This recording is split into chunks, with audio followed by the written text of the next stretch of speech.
Hello, everybody. How is it going? My name is Lucas, and welcome back to another episode of Amps of the Axe FX3. Today, we are going to be checking out a pretty cool amp called the Splawn Nitro. And guys, if this is your first time here, or if you have been here before, make sure you are subscribed because I do lots of cool things here. I do Axe FX reviews, I do giveaways, I do tone tutorials, lots of cool stuff. I don't want you to miss any of that cool stuff, so make sure you are subscribed. So without further ado, let's jump right in and check out the Splawn Nitro. So this is what the Splawn looks like. This one has some orange Tolex, which actually looks kind of cool. This amp that was modeled in the Axe FX, by the way, this is Yex Amp Guide. I'll put a link to that in the description down below if you would like to check it out, read up some more on it. This particular amp is pretty simple. It's basically modeled after a plexi. That's what a lot of what Splawn does, is they model stuff after plexis. So it has that Marshall flavor to it, but it's literally its own thing. This one was modeled with KT88 tubes, which KT88s and 77s are kind of a lot of tubes people overlook, but they sound really, really good. You can normally get this one with EL34s. Yeah, you can get this one EL34s, I believe, which was the popular one, but some people got them with KT88s. This one's with KT88s. We have two channels. We have the rhythm, and then we have the lead channel that is modeled in the Axe FX. It's not really super complicated. It's really not. It's a basic 100-watt KT88 amp that is modeled off of a plexi. This is my setup for it. IR-wise, we're going to be using some ML Mega Green IRs. It's basically some of the best greenbacks ever made in a Mesa Oversized 412, and go through some of my LeCompte settings so you can kind of see what I did. Hello, room volume. Things are very, very basic. I want to show you this. I'm using a drive on both, but on the lead channel, I'm literally just using it as an EQ. I'll toggle it on and off. Let me play for you a little bit. Sorry, I have been talking a little too much. Now let's get in and see how it sounds. I'm using a Tom Anderson Cobra with some Anderson pickups, HC1 on the neck, HC3 in the bridge. I'll play and then I'll cycle the pickups and then we'll talk about it.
What I like about the rhythm channel so much is that it sounds so like spacious and clear on like just regular like open chords, like a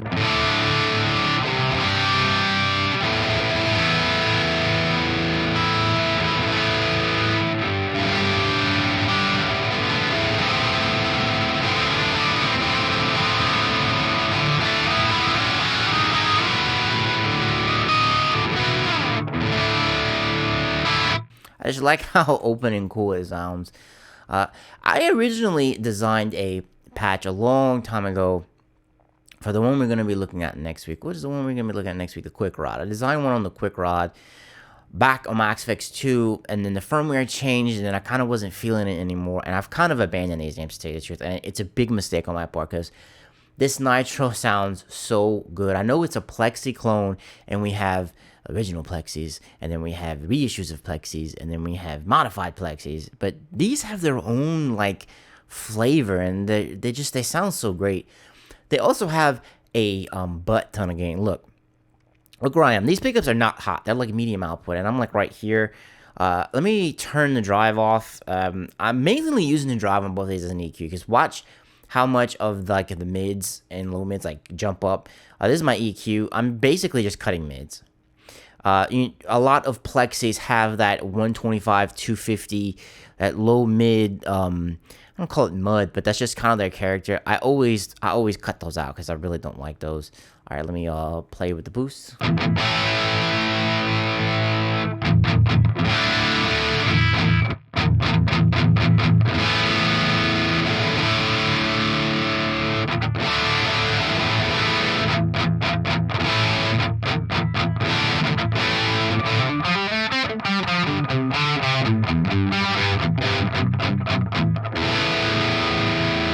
I probably could put a little bit more bass into it, considering I put a little bit more right there. Yes, that's better. Just that low mid hump comes in, and like the 300 range can be an issue if you're like palm muting a lot. So that's why I have the drive kicked on, just to kind of EQ things out. Let me bump up the drive knob so you can hear how much gain this thing has. And keep in mind, this is the rhythm channel.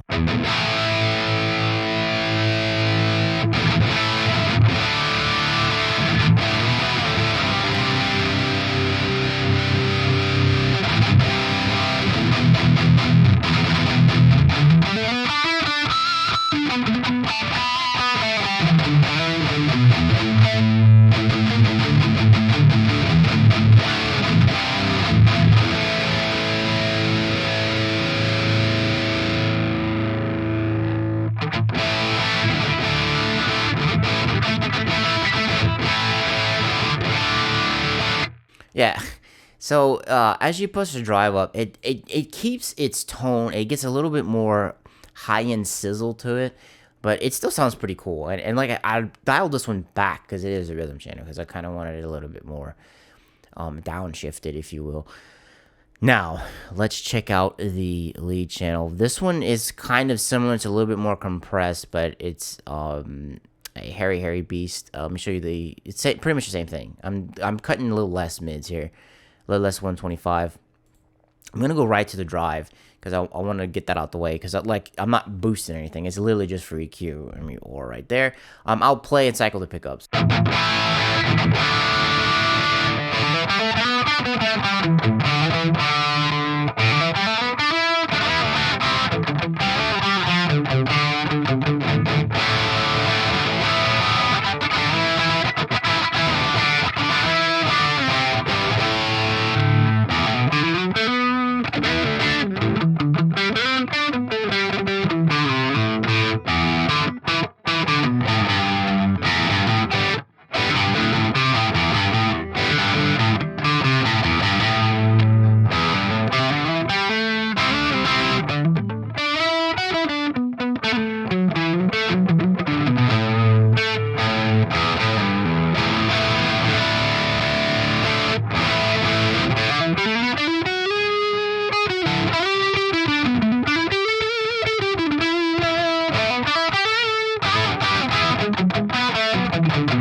As you can see, I know when I take the drive off, it gets a lot more meatier, and it does sound a little bit better. Watch, I'll put this at 1, which I'm probably going to regret, and let's crank the drive some.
So for this one, the pickup positions, by the way, I'm sorry I forgot to explain this.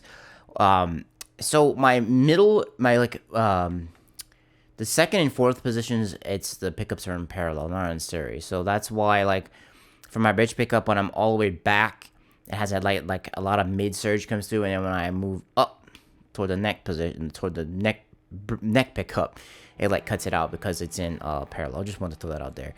I really like this lead channel. What I like about it is as you crank the drive, things don't like get out of hand. On some of the other plexis, the things I didn't really like is that when you crank the drive, I know it's a little bit different than a real amp. On the Axe-Fx, when you crank the drive up, things would kind of get out of hand, and certain frequencies would like punch through, and then they would like totally dominate. What I like about the Splawns is that as you crank the drive, I didn't touch the masters, by the way. The masters are exactly where they are. As you crank the drive, they move in equilateral positions, if that makes any sense. Nothing really pokes out. I mean, you get a lot of low mids and bass that come through, and you get more sizzle as it comes through, but it's like it's not out of control. And as you heard when I was using this right here, I'm literally just using it to cut some of that low end out because it has plenty of it in there, and it kind of gets out of control. So I'm literally just kind of using the drive, kind of like as an EQ, to shape things, and once again, I'm pulling out a little bit of mids right there. Anything else that I forgot? I'm using the same IR. That's it. It's just a simple 2-lead channel. It's essentially a plexi with a lot of balls. I really like it. I really do. It wasn't that hard for me to dial in. I just kind of used that plexi mentality of low bass, crank the treble all the way, and then kind of find a midpoint for the mids. I mean, you could crank the mids up if you want, but I ended up cutting a little bit out, as you saw. Cranked the presence up a little bit, didn't touch the depth.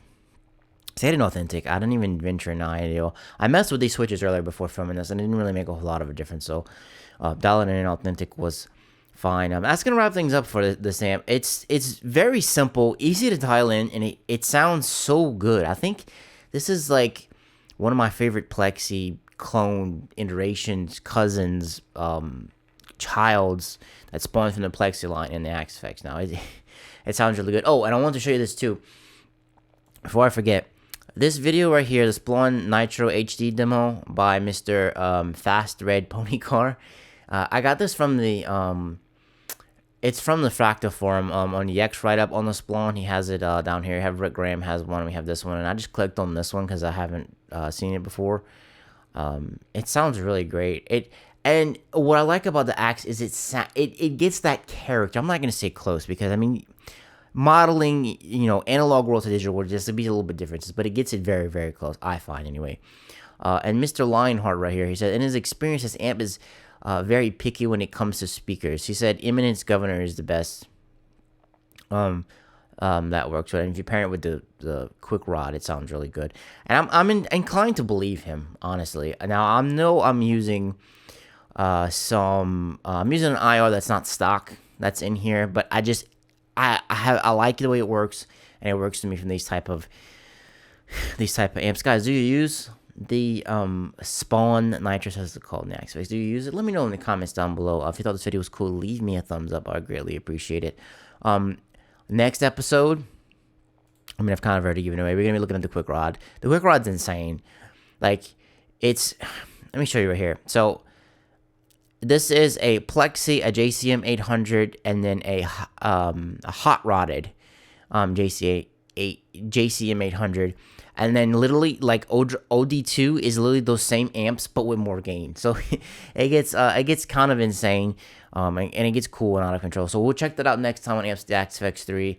Guys, thank you so much for sticking around. Thank you so much for watching this video. I really do appreciate it, and I will catch you in the next one. Peace.